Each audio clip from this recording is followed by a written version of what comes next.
Hello बच्चों, स्वागत हमारे यूट्यूब चैनल फिजिक्स विद के उत्तम में। और आज हम लोग पढ़ने जा रहे हैं चैप्टर नंबर 6 यानी विद्युत चुंबकीय प्रेरण का लेक्चर नंबर 7। और आज हम लोग पढ़ेंगे लंबी प्रणालिका का स्वप्रेरिकत्व का फार्मूला निकालेंगे। और इसके बाद फिर हम लोग एक समतल कुंडली का स्वप्रेरिकत्व कितना होता है, दो डेरिवेशन आज हम लोग करेंगे।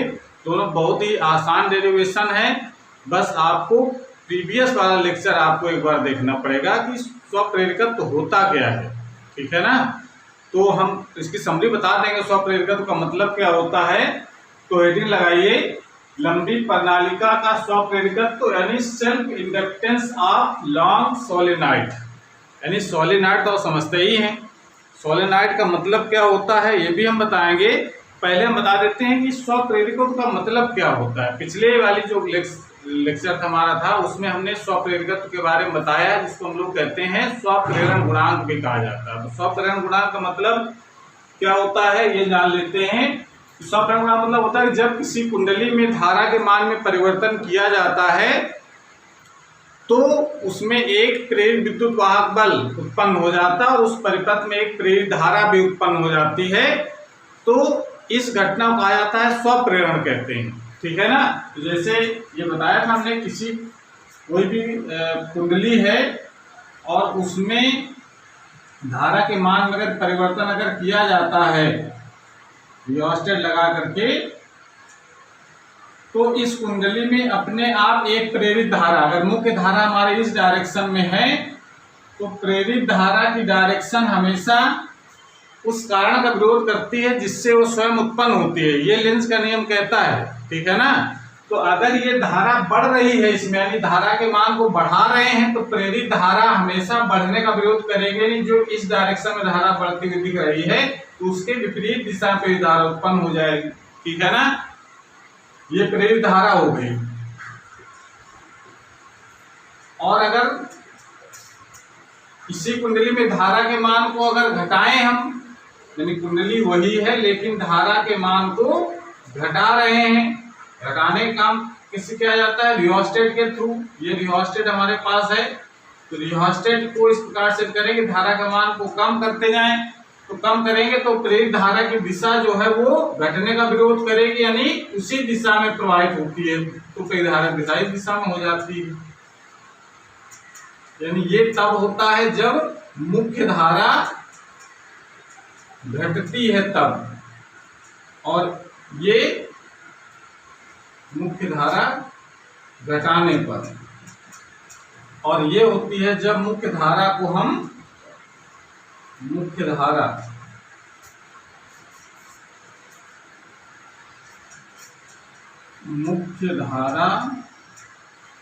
बढ़ाने पर।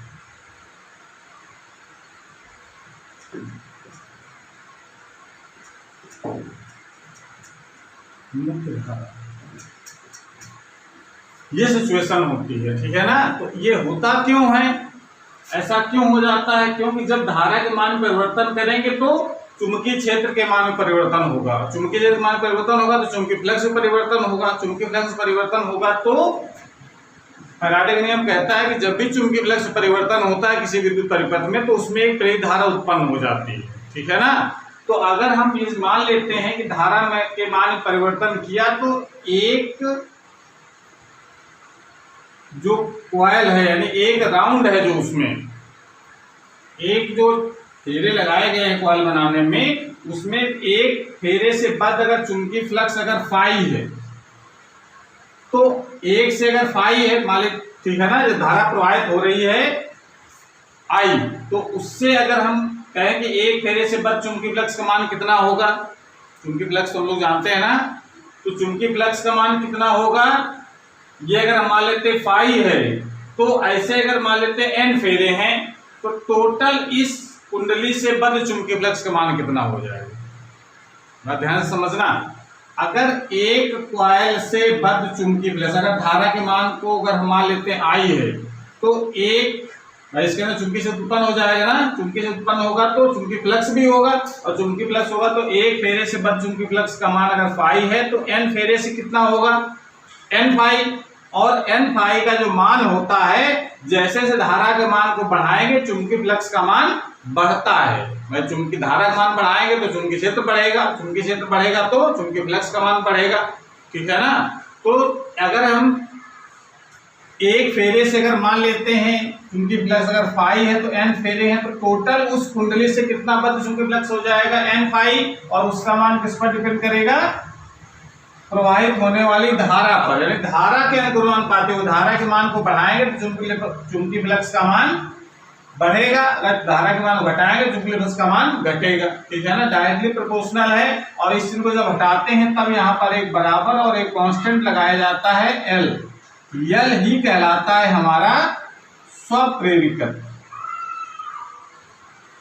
बात क्लियर हो गई। ये कांस्टेंट है, कुंडली का एक नियतांक है जिसको हम लोग स्वप्रेरिकत्व कहते हैं या स्वप्रेरण गुणांक किसी को कहा जाता है, ठीक है ना। तो इसका मतलब है कि हम इसको एल इक्वल क्या लिख सकते हैं, एन फाई अपान आई। ये हम लोग पिछले वाले वीडियो में पढ़ चुके हैं, अगर वीडियो हमारा नहीं देखा तो पहले देख लीजिए। इस फार्मूले की हमको यहाँ जरूरत है, समझ आ रहा है। हम जो डेरिवेशन करने जा रहे हैं कि लंबी प्रणालिका का स्वप्रेरिकत्व कितना होगा, तो उसका मान हम इस वाले फार्मूले से ज्ञात करेंगे। तो ये फार्मूला हमको याद होना चाहिए। हमने पिछले वाले वीडियो में बताया था कि दो फार्मूले आपको याद रखने, ये वाला और एक दूसरा हमने और भी लिखा था, L equal to E upon delta I upon delta T, ये लिखा था फार्मूला। ये दो फार्मूले आपको याद रखने हैं, न्यूमेरिकल में इनकी बहुत जरूरत है, लेकिन यहाँ आज जो डेरिवेशन करेंगे उसमें हमको इस वाले फार्मूले की जरूरत है कि अगर हम टोटल चुंबकीय फ्लक्स का मान निकाल लेते हैं, एन फाई क्या है, टोटल चुंबकीय फ्लक्स का मान निकाल लेते हैं और उसमें प्रवाहित होने वाली धारा से डिवाइड करते हैं, तो उस कुंडली का निकल आता है स्वप्रेरिकत्व कितना हो गया। बात समझ में आ रहा है। तो इसका मतलब है कि हमको जो दो डेरिवेशन आज करेंगे, एक तो हमने बताया कि लंबी प्रणालिका जो बोर्ड में लिखा हुआ है लंबी प्रणालिका स्वप्रेरिकत्व, तो एक करना है समतल कुंडली का स्वप्रेरिकत्व कितना होता है, ठीक है ना। दोनों के डेरिवेशन में इसी फार्मूले की जरूरत है। तो ये हमको याद रखेंगे कि जब भी स्वप्रेरिकत्व का फार्मूला निकालना हो तो ये वाला फार्मूला हम यूज करेंगे। बात समझ आ रहा है। तो इसको निकाल लीजिए, उसके बाद फिर हम इसका डेरिवेशन करेंगे। अब बात करते हैं हम लोग कि जो प्रणालिका होती है ये क्या है, ठीक है ना। प्रणालिका का मतलब क्या है, तो प्रणालिका हम लोग पढ़ भी चुके हैं और उसके अंदर कितना चुंबकीय उत्पन्न होता है ये भी हम लोगों ने पढ़ लिया है। जब हम लोगों ने पढ़ा था एम्पियर का नियम, एम्पियर के नियम में ये डेरिवेशन निकाल चुके हैं। उसका जो हम प्रयोग पढ़ रहे थे कि अगर धारावाहक प्रणालिका है तो उसके अंदर कितना चुंबकीय उत्पन्न होता है, ठीक है। तो ये भी फार्मूला की जरूरत पड़ेगी। तो प्रणालिका का मतलब कोई भी अगर कोई हम कुचालक पदार्थ का कोई एक खोखला पाइप ले लेते हैं, ऐसे ये हमारे पास पाइप हो गए, लेकिन कैसा है, ये कुचालक पदार्थ का है और उसमें हम तार लपेट दें ऐसे, और दोनों सिरों को बैटरी से जोड़ दें। ये बन जाती है हमारी धारावाही प्रणालिका, ठीक है ना। धारा प्रवाहित हो रही तो धारावाही प्रणालिका हो गई, और ये चुंबक की तरह व्यवहार करती है। हमको पता है कि अगर इसमें धारा प्रवाहित करेंगे तो बिल्कुल एकदम जैसा कि दंड चुंबक होता है उस तरीके का व्यवहार हो जाता है इसमें। बात हमारी इस प्रकार से उसमें धारा का प्रवाह हम दिखा रहे हैं। धारा का जो प्रवाह है वो इस तरीके से है। इसमें ये जो पीछे वाले जो तार हैं वो इसमें भी दिख रहे हैं, धारा ऐसे प्रवाहित हो रही, इसके अंदर ऐसे लपेटे गए हैं इसमें चारों तरफ, ठीक है। तो इस प्रकार से ये प्रणालिका हो गई। अगर इसमें हम धारा आई प्रवाहित करें तो इसके अंदर चुंबकीय क्षेत्र उत्पन्न हो जाता है। ये भी हम लोग पढ़ चुके हैं, कितना उत्पन्न हो जाता है कुछ याद आ रहा है। चुंबकीय क्षेत्र का मान कितना होता है, B = म्यू नॉट एन आई। ये होता है प्रवाहित होने वाली धारा, n एकांक लंबाई में फेरों की संख्या। अगर इस प्रणालिका की लंबाई अगर L मान लेते हैं, ठीक है ना, और इसका जो क्रॉस सेक्शन एरिया अगर A है क्रॉस सेक्शन एरिया, तो n का मान कितना हो जाएगा? अगर टोटल फेरों की संख्या अगर n है, कैपिटल N मानते हैं, तो इसको लिखा जा सकता है mu not n upon L I, यहाँ लिख सकते हैं, क्योंकि स्मॉल n इक्वल टू होता है कैपिटल N अपान लेंथ। टोटल फेरों की संख्या, जहां n टोटल फेरों की संख्या है, l है प्रणालिका की लंबाई, तो एकांग लंबाई में फेरों की संख्या कितनी हो जाएगी? n अपान एल।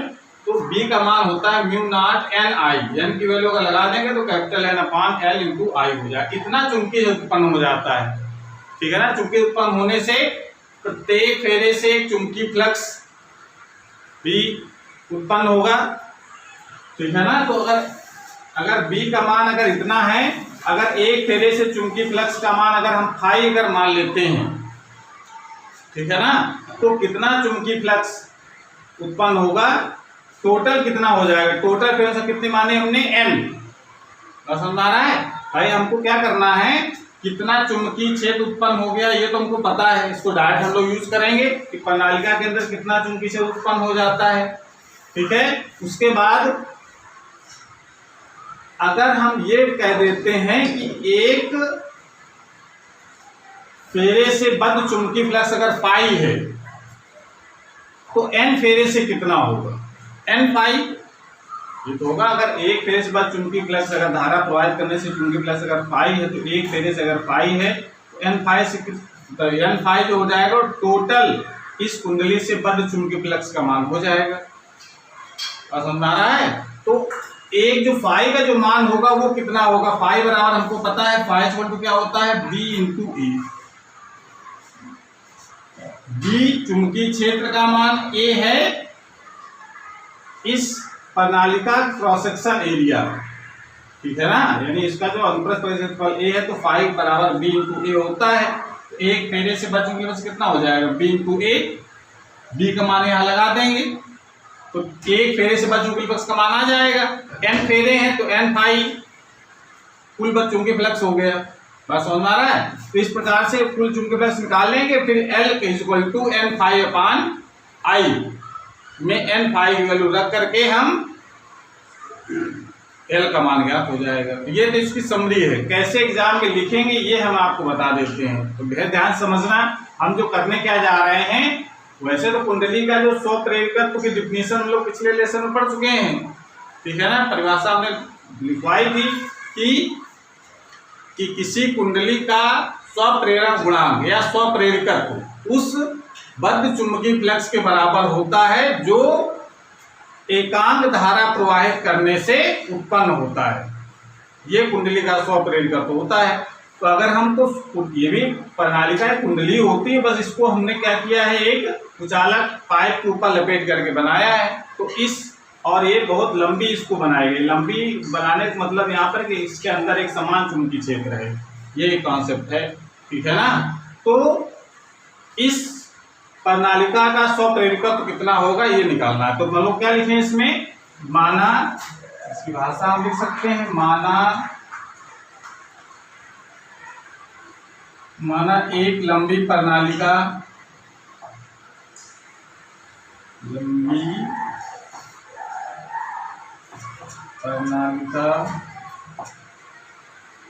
प्रणालिका जिसकी लंबाई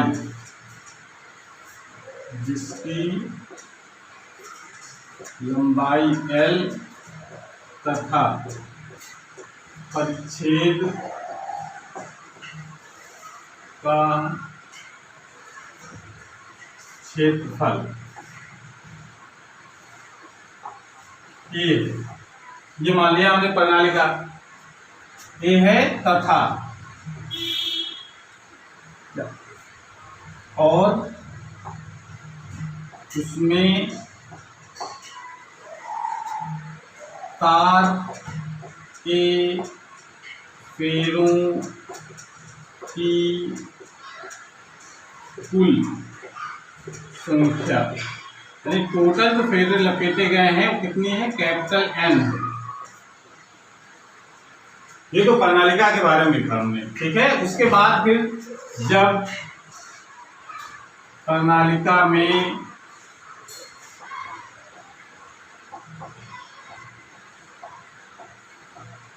धारा आई प्रवाहित करते हैं तो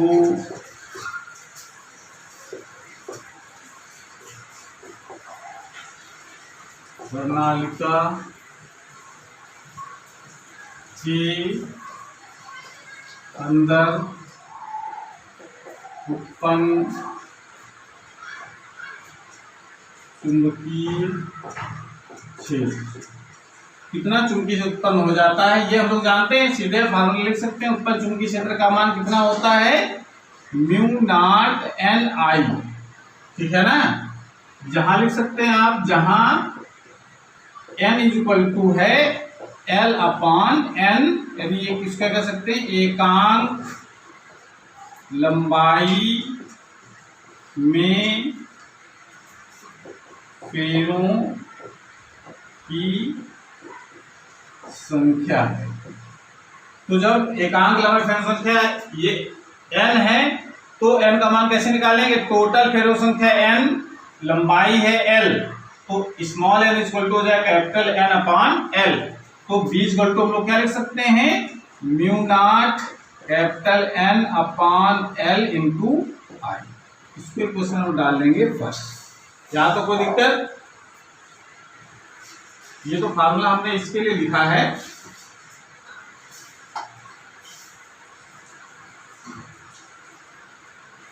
इतना हो गया। अगर ये तो चुंबकीय क्षेत्र का मान इतना उत्पन्न हो जाएगा उसके अंदर, तो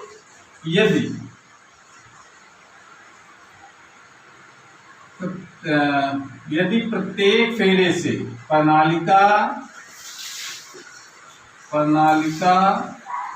के प्रत्येक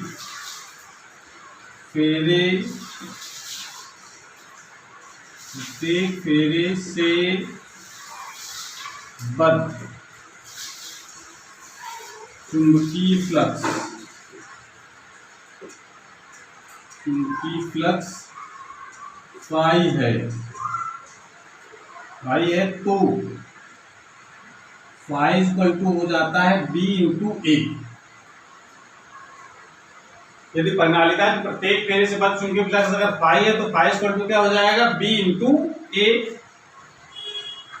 बी का मान लगा दीजिए समीकरण नंबर 1 से, तो ये हो जाता है mu naught N I upon L into A, ये हो जाएगा।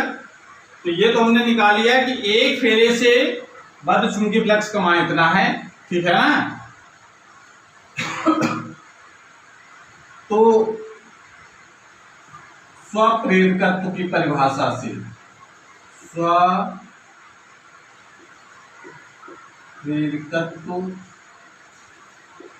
की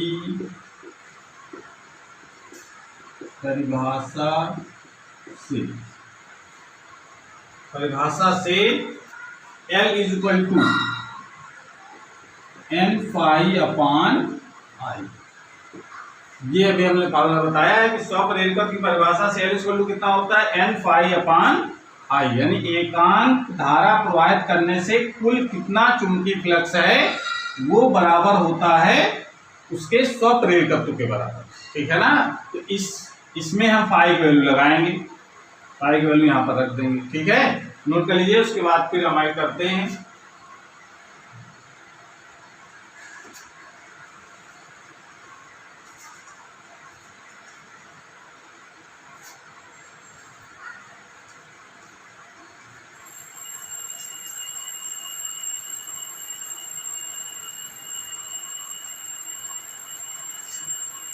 एल इक्वल टू कितना हो जाएगा, फाई की वैल्यू लगा दीजिए ऊपर वाले समीकरण से।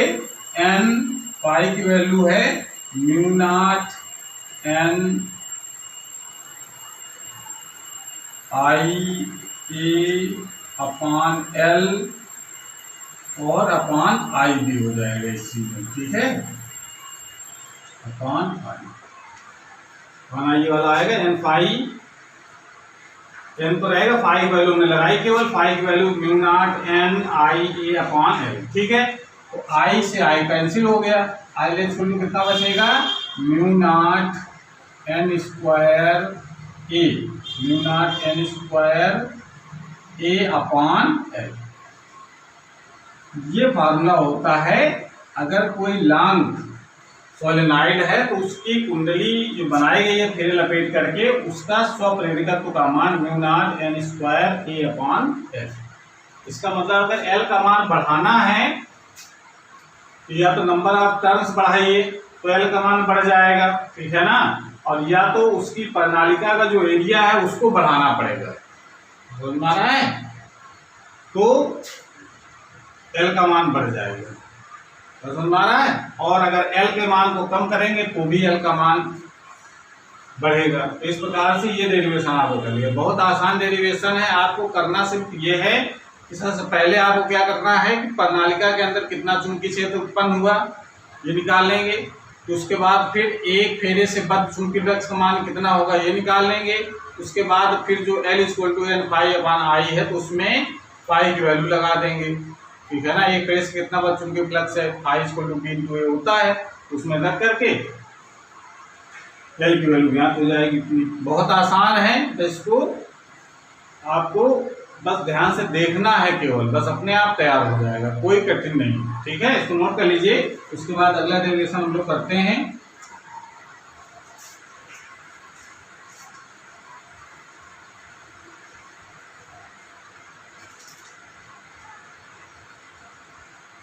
नोट कर लिया।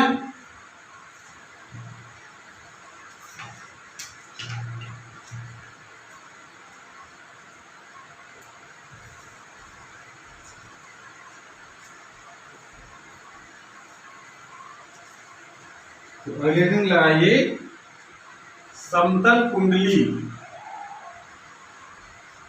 समतल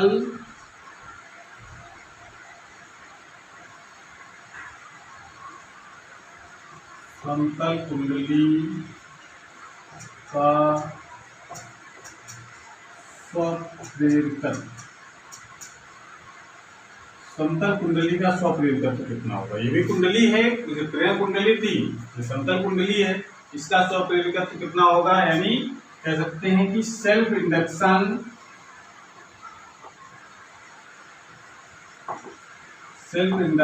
of plane coil,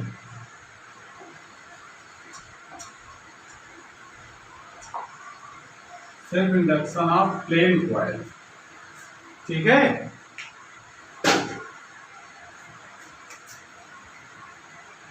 self induction of plane coil, ये किसका क्या मतलब है, जैसे प्रणालिका होती है उसमें हम कुचालक पाइप के ऊपर तार लपेट करके बनाया गया है, इसमें कैसे बनाते हैं, एक सर्कुलर कॉइल बना लीजिए इस प्रकार से। अभी हम एक राउंड वाली कॉइल दिखा रहे हैं, ये प्लेन कॉइल सर्कुलर, उसको एक तार को कॉइल मतलब सर्कुलर रूप में मोड़ दिया गया वृत्त के रूप में, और उसमें धारा प्रवाहित कर रहे हैं। इसका केंद्र है O, उसकी त्रिज्या है R, उसमें धारा प्रवाहित कर रहे हैं I। इस प्रकार से धारा प्रवाहित होगी। जब प्रवाहित हो, जानते हैं कि जब कोई भी सर्कुलर लूप होता है उसमें अगर धारा प्रवाहित करते हैं तो उसके अंदर चुंबकीय से उत्पन्न हो जाता है। केंद्र पर कितना चुंबकीय से उत्पन्न होता है इसका फार्मूला में लोग पढ़ चुके हैं, ये भी हम लोगों ने बायोसेवर्ट का नियम जब पढ़ा था वहां पर इसका अनुप्रयोग किया हमने कि अगर कोई सर्कुलर लूप है तो उसके केंद्र पर कितना चुंबकीय से उत्पन्न होगा, और लूप की जगह कोई अगर N फेरों वाली कुंडली रख दी जाए तो कितना चुंबकीय से उत्पन्न होगा, ठीक है ना। ये पता है तो पता होना चाहिए कितना उत्पन्न होता है, B = μ0/2 Ni/R।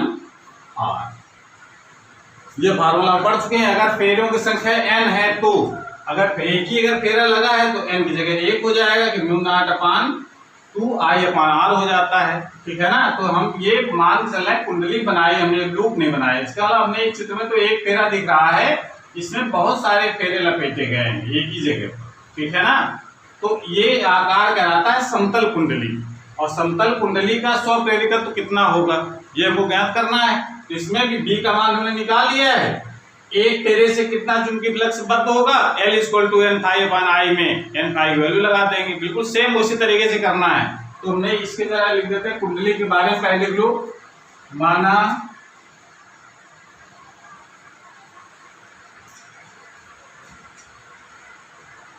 माना आर त्रिज्या की एक समतल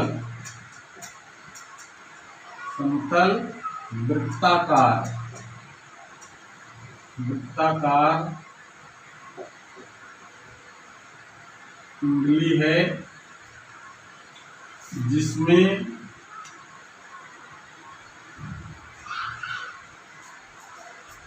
तार के फेरों की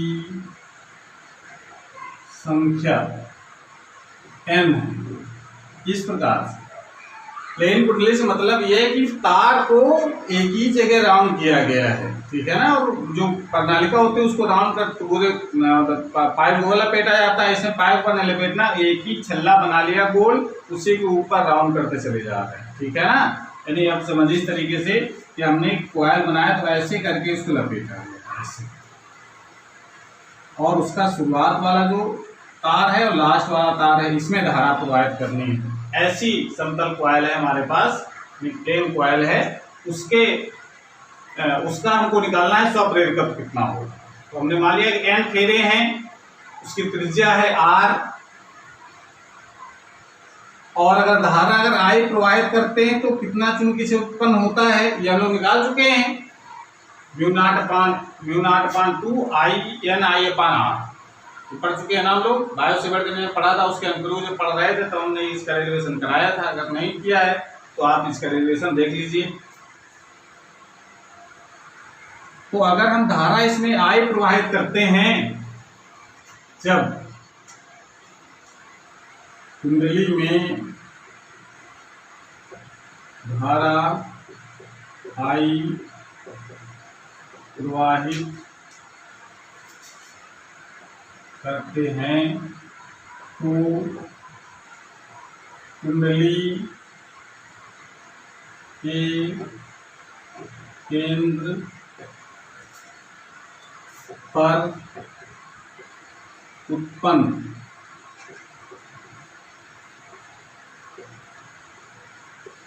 चुंबकीय क्षेत्र कितना चुंबकीय से उत्पन्न हो जाएगा। B = अभी फॉर्मूला लिखा हमने, उसको लिख दीजिए μ0/2 N/I/R, ठीक है। इतना चुंबकीय उत्पन्न हो जाएगा। चुंबकीय क्षेत्र की डायरेक्शन अगर पूछा जाए तो हम लोग कैसे निकालते हैं, दाहिने हाथ के हेली से हम निकालते हैं कि अगर धारा को उंगलियों की दिशा में, अगर मतलब धारा की दिशा में अगर उंगलियां मोड़ते हैं तो अंगूठा जिस डायरेक्शन में होगा उस डायरेक्शन चुंबकीय क्षेत्र की दिशा होगी। अगर हम ऐसे मोड़ते हैं तो चुंबकीय क्षेत्र कैसा होगा, तल के लंबवत अंदर की तरफ, ठीक है ना। यानी चुंबकीय क्षेत्र की डायरेक्शन तल के लंबवत अंदर की तरफ होगी, ठीक है। कितनी होगी, चूंकि जब मान होगा कितना वो फार्मूले से निकालेंगे हम लोग। तो B = μ0/2 N/I/R, इतना चुंबकीय उत्पन्न हो जाएगा। तो इतना टोटल चुंबकीय उत्पन्न होगा। तो अगर n फेरे लगे हुए हैं, एक फेरे से अगर चुंबकीय फ्लक्स का मान निकाल लेते हैं पहले, तो कुंडली के प्रत्येक फेरे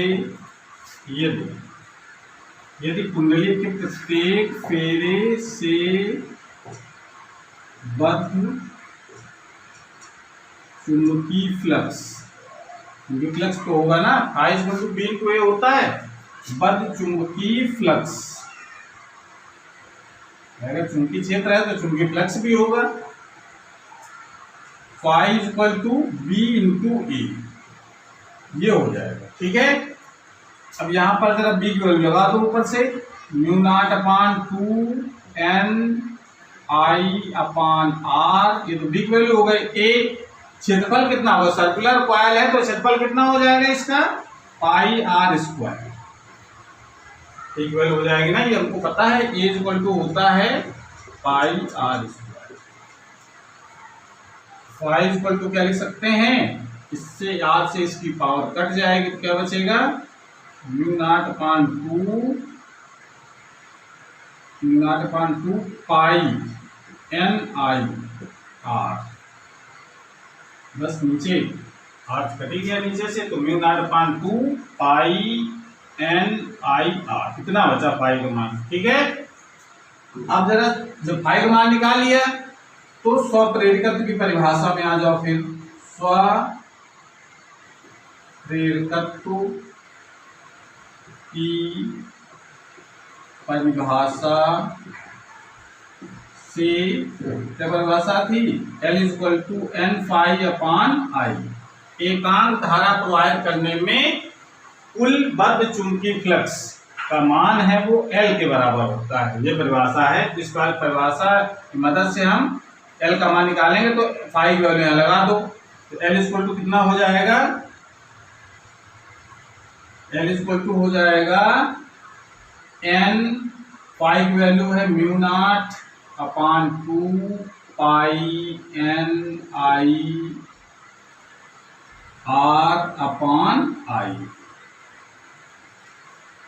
ये तो होगा ना, आई ये वाला आ गया ये नीचे, बाकी ये आई की वैल्यू रख दी हमने, इतना एन पहले से था यहाँ पर, तो आई से आई कैंसिल, क्या बचेगा इधर नोट कर लेते हैं।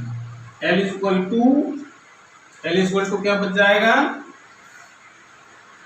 N² हो जाएगा ना, ये μ0/2 πN²R। ये फार्मूला निकला है।